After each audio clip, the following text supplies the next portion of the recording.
Olá, meu nome é Matheus, eu sou aluno do programa de pós-graduação em Química pela Universidade Federal do Espírito Santo, aluno de mestrado, e sou orientado pelo professor Dr. Paulo Roberto Filgueiras. E hoje apresentarei um artigo intitulado Identificação de perfis de petróleo por espectroscopia de infravermelho e quimiometria.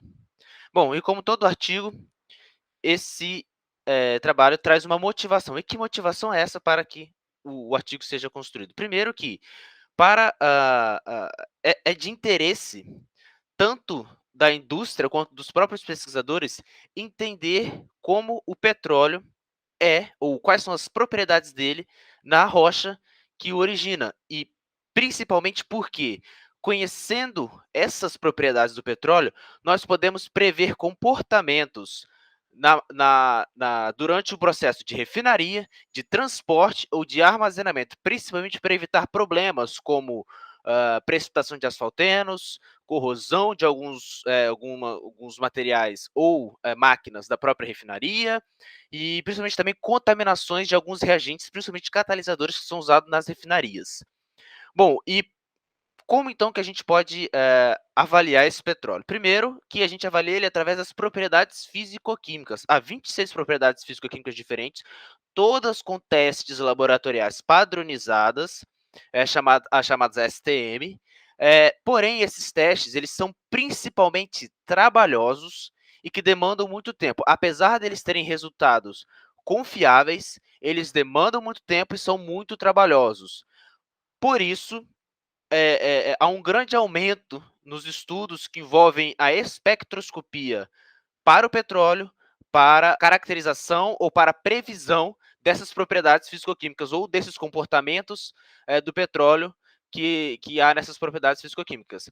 Destaca-se a espectroscopia de infravermelho na região do próximo e na região do médio, que requerem quase ou nenhum preparo de amostra, e a quantidade também de amostra é muito baixa, principalmente porque muitas vezes queremos saber como esse óleo vai se comportar antes de começarmos a perfuração e toda aquela extração do óleo.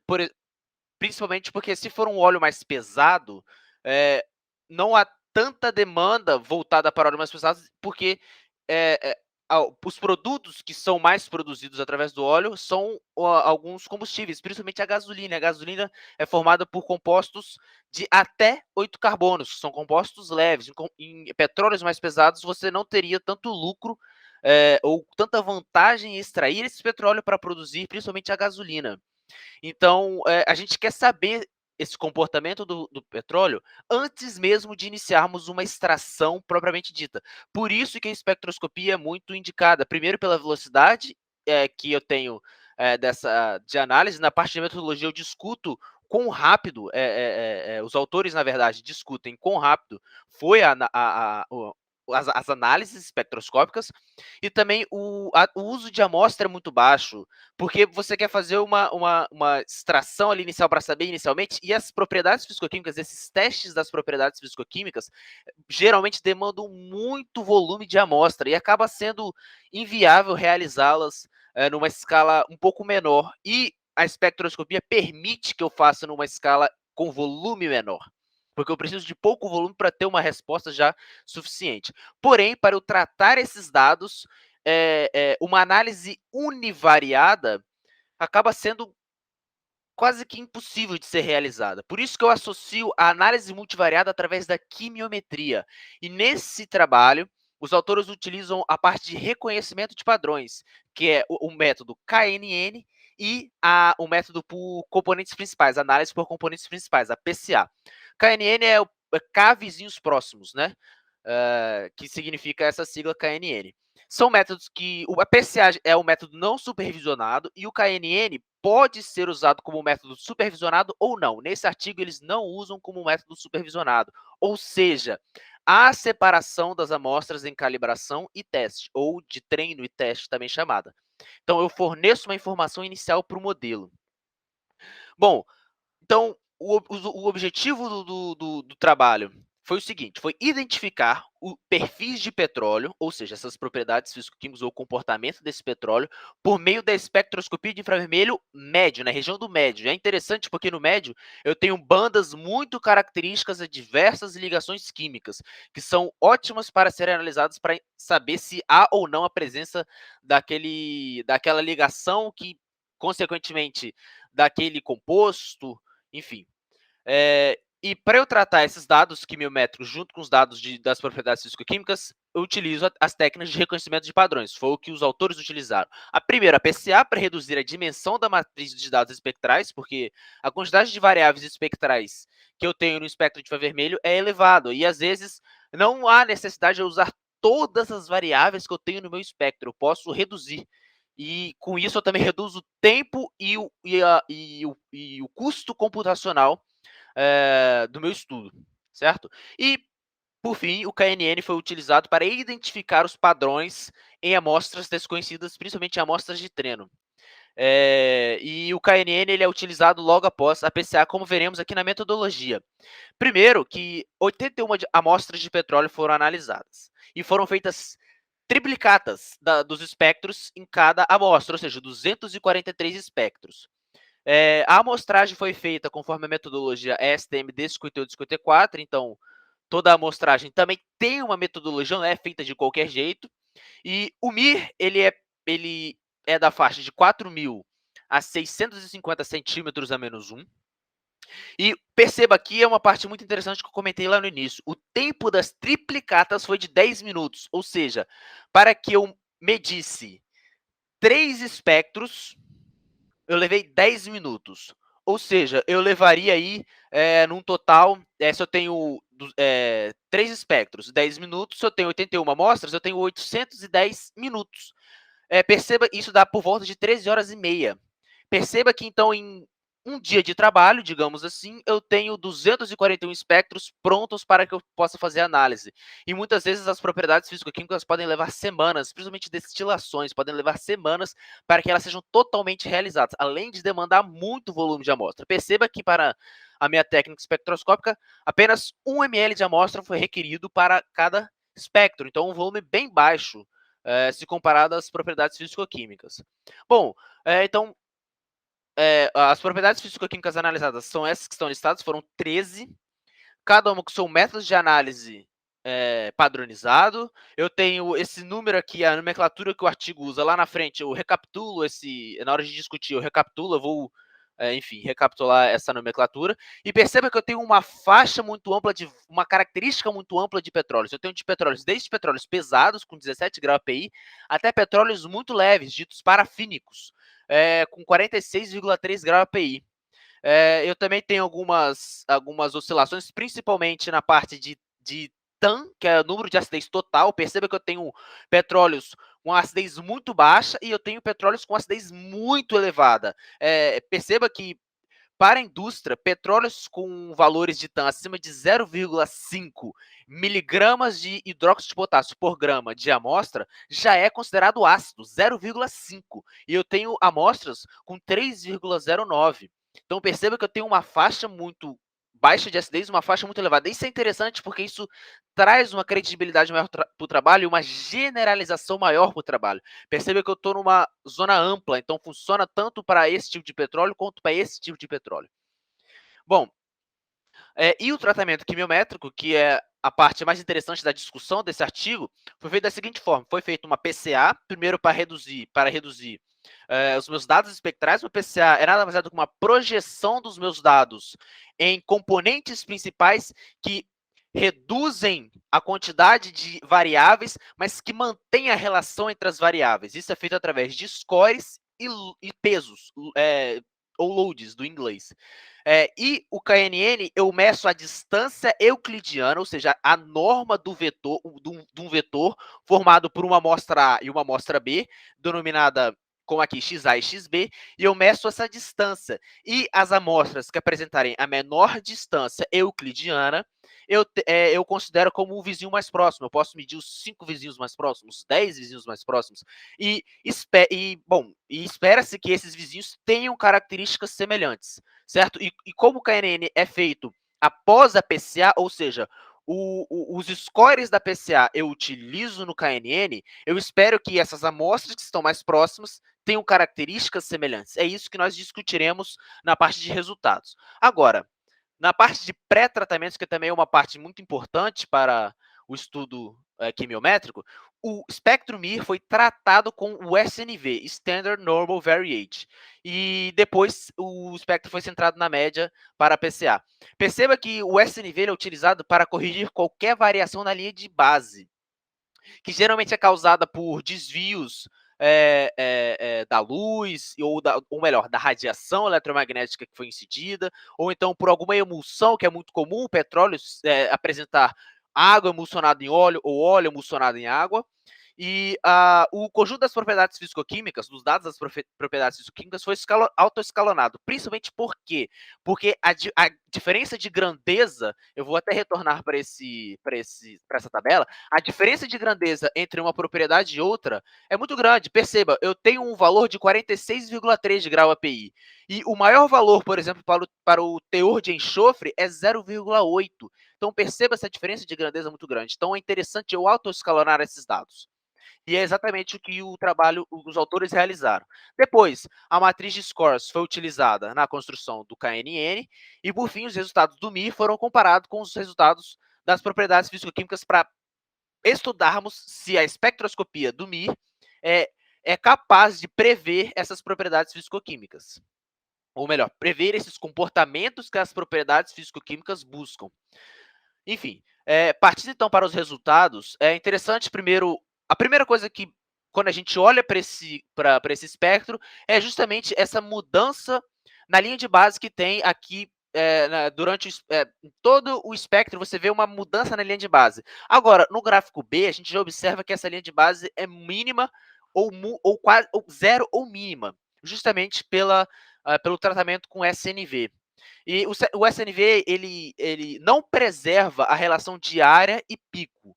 Então, para um estudo de concentrações, por exemplo, que eu estudo a área debaixo do pico para determinar, por exemplo, a concentração de alguma coisa, não é muito, ela não é utilizada justamente porque ela não preserva essa informação. Porém, eu consigo diminuir esse ruído ou essa variação que eu tenho na linha de base. E como nesse estudo o objetivo não é observar essa concentração ou essa área debaixo do pico, não há nenhum problema no uso do SNV.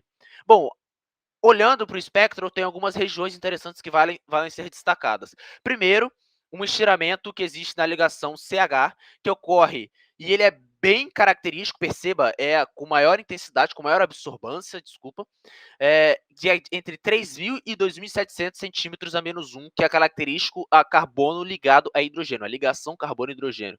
Perceba que eu também tenho aqui nessa região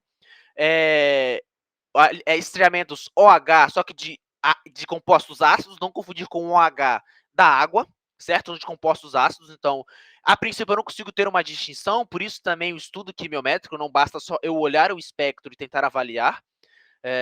Eu também tenho na região de 1.300 a 900 centímetros a menos 1, por volta dessa região aqui, eu tenho estiramentos de ligações CO, de ácidos, álcoois, fenóis, éteres e ésteres. A princípio também eu não consigo distinguir se é um éster, se é um éter, por isso também um estudo mais aprofundado da própria quimiometria.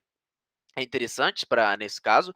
E eu tenho também nessa parte mais de fingerprint, que a gente chama, que é entre 900 e 500 centímetros a menos 1, eu tenho aromáticos e heteroaromáticos.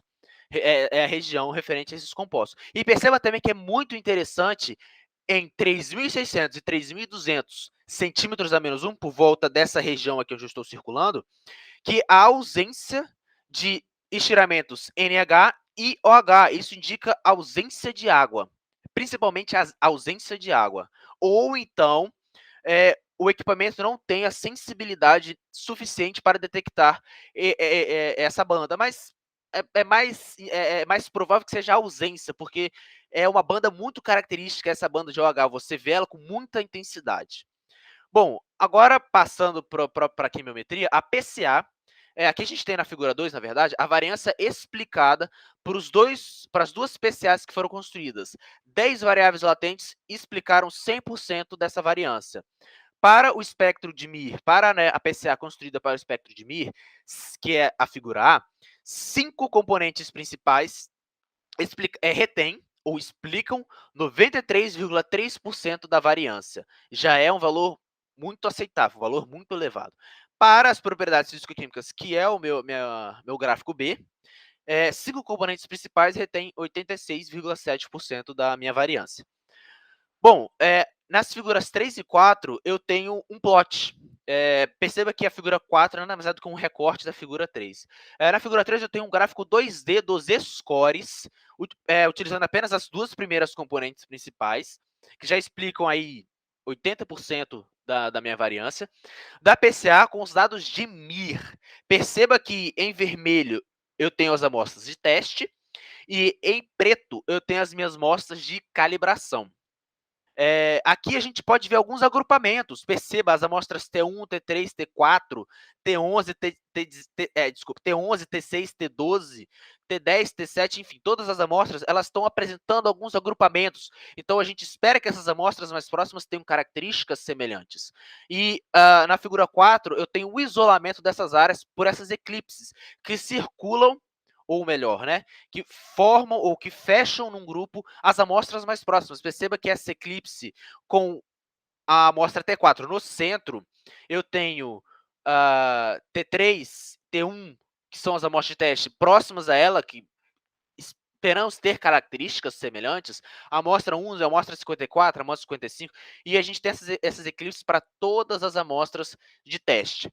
Bom, nessa tabela eu tenho as amostras que o KNN falou que são as 5 mais próximas, por exemplo, a amostra T1, eu tenho a amostra T1 de teste. As amostras de calibração mais próximas dessa amostra T1 foram a A1, a A54, a A55, a A32 e a A17. Perceba que claro que eu posso também fazer isso tudo para mais amostras, mas para 5 amostras a gente já consegue ter alguns resultados interessantes.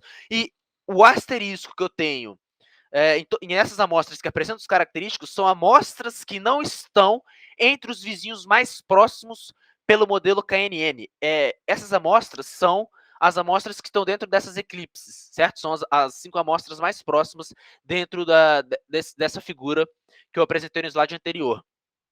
E o KNN, perceba que para a amostra T1, apenas 2 amostras o KNN não identificou como próximo, ou seja, aí dá 3/5 de acerto ou de sensibilidade, ou de relação, de compatibilidade, na verdade, que é o termo que os autores usam, entre os dois modelos. Perceba que também que para o modelo, para a amostra T2, o KNN foi semelhante à amostra T1. Nós podemos pegar aqui, por exemplo, para a amostra T9, perceba que apenas uma amostra não estava dentro do que o KNN selecionou. Agora, as outras 4 amostras têm essa compatibilidade entre os modelos, certo? Agora, aqui talvez seja a parte de discussão mais interessante do trabalho. Eu apresento 2 gráficos. Um é um plot duplo dos scores e dos pesos das 2 componentes principais, das propriedades físico-químicas, não é mais agora do espectro, utilizando as amostras de treino e de teste. Vamos entender o que esse gráfico significa. Primeiro que eu tenho a distribuição muito semelhante à distribuição anterior, eu tenho as amostras em vermelho, que são as amostras de treino, e em preto, as amostras de calibração. Essas barras azuis, a gente pode imaginar como um vetor. Cada barra representa a direção de uma propriedade físico-química. Por exemplo, a propriedade físico-química 1 é a propriedade grau API. E a propriedade físico-química 11 é o teor de enxofre. Perceba que se avaliarmos a amostra T1, nós temos uma relação inversa, porque o sentido desses vetores, podemos imaginar como vetor, é inverso, ou há um ângulo de 180 graus entre eles, ou muito próximo de 180 graus. Então, perceba que amostras com alto teores de enxofre têm baixo grau API. E até faz sentido se pensarmos, porque o enxofre, as amostras de enxofre, é mais comum elas aparecerem em frações mais pesadas do petróleo, como asfaltenos, resinas, que apresentam graus API mais baixo, por consequência. Então, você vê que eu consigo encontrar essa relação inversamente proporcional entre o grau API e o teor de enxofre. E aí entramos na figura 6, que eu acho que ela mostra melhor as relações que eu tenho. Cada bolinha em azul escuro representa uma relação direta entre as propriedades. E a bolinha em azul claro, uma relação inversa entre as propriedades. E quanto maior a bolinha, mais inversa ou mais direta é essa relação. E perceba que se a bolinha for igual ou muito semelhante à que temos aqui na legenda, nós temos totalmente direta, que seria, por exemplo, igual a 1, e totalmente inversa, que, por exemplo, seria menos 1, certo? Então, se avaliarmos aqui a propriedade P1, que é o grau API, e formos aqui até encontrarmos a propriedade P11, que é o teor de enxofre, e avaliarmos essa relação, perceba que é a bolinha azul clara. Então, há uma relação inversa entre essas propriedades físico-químicas. E perceba que é próximo de menos 1, ou seja, uma relação muito inversa. E agora, se avaliarmos as amostras T1, T3 e T4, nós conseguimos tirar algumas conclusões. Primeiro, que é uma relação direta entre grau API e teor de saturados. Perceba que é a bolinha azul escuro e é um valor com uma relação bem direta até. E a gente pode observar isso também no gráfico do plot duplo. Perceba, aqui eu tenho o meu vetor P1, que é do grau API, e aqui eu tenho o meu vetor P7, que é do teor de saturados. Perceba que eles estão para uma mesma direção, para o mesmo sentido. Há uma direção não compatível, perceba que há um ângulo diferente de zero formado por esses dois vetores, por isso não é totalmente direta, seria igual a 1, mas perceba que quanto maior o meu grau API, maior o teor de saturados. Perceba que realmente faz sentido se separarmos para pensar, porque teor de saturados nós temos compostos parafínicos, que são compostos com cadeias carbônicas pequenas, ou então compostos ditos leves, e compostos leves são graus API elevado. E há também uma relação inversa que nós podemos tirar com a propriedade P6. Perceba que a propriedade P6 é o resíduo de carbono micro. E é a bolinha azul claro, que indica uma relação inversa. E perceba que os vetores P1 e P6 há sentidos contrários, o que também indica uma relação inversa. Agora, é interessante que se avaliarmos os vizinhos da amostra T1 e formos na tabela que os autores que os autores que está na parte suplementar do artigo que os autores construíram, nós observamos graus API muito próximos. Perceba que o range é de 35,9 a 46,4, que são todos óleos considerados leves. Então, perceba que eu agrupei amostras semelhantes entre si. E é isso que o KNN e a PCA buscam, agrupar amostras semelhantes entre si, e o KNN vai obter esses vizinhos mais próximos. E perceba que eu tenho uma característica muito semelhante entre elas pelo grau API. Então, são amostras que eu diria que teriam comportamentos semelhantes, comportamentos de um óleo leve, certo? Bom, agora a gente vai avaliar outras 4 amostras, a amostra T5, T7, T2 e T9. E perceba que, se avaliarmos essas amostras, a gente chega a algumas conclusões. Há uma relação inversa entre a propriedade P5 e P13, desculpa, P1 e P5, perceba, aqui eu tenho a amostra P1 e aqui eu tenho a amostra P5. Perceba que há uma relação inversa entre elas, certo? Justamente por esse sentido contrário. E aqui perceba também a bolinha em azul claro e que indica uma relação inversa. Perceba agora também para a amostra, para a propriedade 13, que eu também tenho uma leve discordância entre essas amostras, uma relação inversa. Perceba também que para a amostra P5, vamos lá, P5, P13, nós temos uma relação direta entre essas propriedades. Perceba, então, que a viscosidade cinemática está diretamente relacionada com o TAM, que é a propriedade 13.